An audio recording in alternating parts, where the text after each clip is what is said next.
Hey guys, it's Nick. Welcome to another episode of T-365. In today's lesson, I'm going to be walking you through secure score recommendations and policy configuration within Azure Security Center and Azure Defender. I'm here within the Azure Security Center, and on my main dashboard, I have these cards here which relate to some of the major topics we're going to be covering today. Secure Score here is basically giving you a ton of security recommendations to improve your security posture based off of the configurations in your Azure environment today. A lot of these configuration suggestions relate to a subset of all the services you could provision within an Azure subscription, like VMs and Kubernetes clusters and things like that. But Microsoft's continuously adding new services into this particular offering over time. So it's only getting richer with the amount of data that you get. And one of the best parts is that it's continuous monitoring, so you can get recommendations over time as the landscape shifts and we have new threats that are introduced into the market.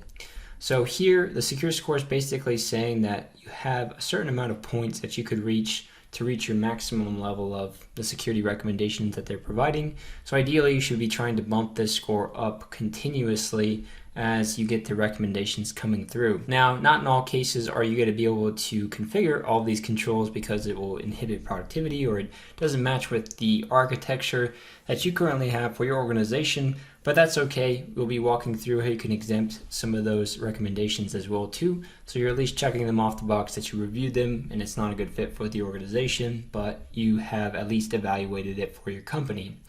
So clicking into here, we can actually go into the secure score recommendations. If you have multiple subscriptions, you'll have a dashboard view here to see what this actually looks like. And then clicking into the subscription itself brings up more information about the controls that it's wanting to enforce for the recommendations that will help you improve.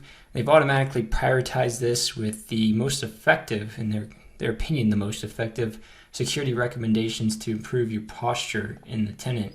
So this first one here is telling me I should enable MFA on the accounts, and it's related to the subscription itself. In other cases, you see remediate vulnerabilities. In this case, it relates to the VMs or the servers here, and it's saying, hey, a vulnerability assessment should be enabled on your virtual machines. And this is what we saw in the previous lesson. We don't have that particular assessment solution on my virtual machine, so it's not collecting that data to be able to report back to me more of the advanced threats and have the response capabilities that the rest of the VMs do. So it's giving me the ability to fix this action directly from this portal, and I could do this across all the VMs, and then this recommendation would essentially be covered, and I would get the points added to my secure score here that relate to this actual recommendation. So a lot of cool activity that you can do here. Obviously there's going to be a lot of tasks, and it's not saying that you have to complete these immediately or else you're very insecure. It's just giving you those recommendations and you're able to go in and see more of that information, so you can do this over time. Ideally, you should be chipping away at this with a team of people, but if it's just a couple members, you're able to do that slowly over time. That's better than not addressing these things at all. You also have more recommendations here, and this is more of a non-bucketized view of all the recommendations, and you can see more of the individual assets that you have here related to subscriptions or individual resources as far as virtual machines or scale sets, and all of that can be addressed here, and clicking into it gives you more information and gives you remediation steps as well too, which is really cool. Gives you severity level, and it tells you that you can actually exempt this, and you can give a reason, whether that be it's mitigated or it's an accepted risk. And so again, at least all of this is documented within the portal. Back on the dashboard here, you also have regulatory compliance, which I think is really cool. It's really powerful as well too, which relates to regulatory standards like SOC, ISO, PCI, etc. And clicking into these is much like what you just saw on the previous page, which you can toggle between the different compliance standards. As you can see, they also have a Azure Security Benchmark, which is basically just their baseline recommendation for security settings within your environment. And you can actually expand these controls to get into the individual recommendations, and clicking into them, again, much like you just saw on the previous page, gives you a summary, gives you a description, gives you remediation steps, and all the affected resources within your environment. So it's a really powerful experience to be able to do this, and the other cool part is that you can audit this over time. So you can have this as a workbook, and this can show you how you're improving that over time. Because if you get audited, you're not only going to want to show that you're trying to institute these policies, but it may be that you haven't gotten to them all yet, but they basically want to see that you're working your way towards that, you've improved over time as well. You can export these reports to show how you're complying across your systems today, and you can do so against these different compliance standards.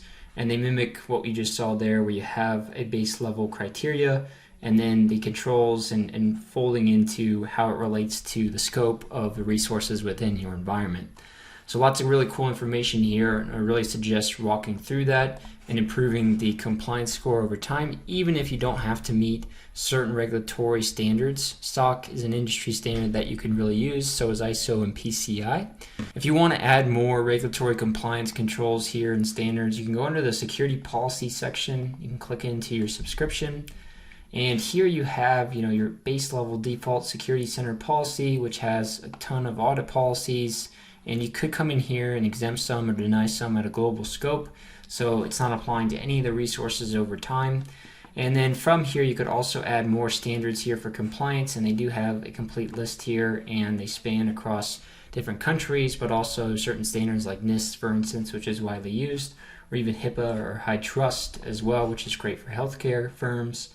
You could also create custom initiatives here as well if you really wanted to. Say that you want a certain standard to be applied within your organization. You can mix and match Microsoft's library to create your own custom initiative that's being tracked, instead of using what's out of the box by Microsoft by default. So lots of customizability there that I wanted to show, and really getting into a lot of the policy creation and management of security recommendations within this environment.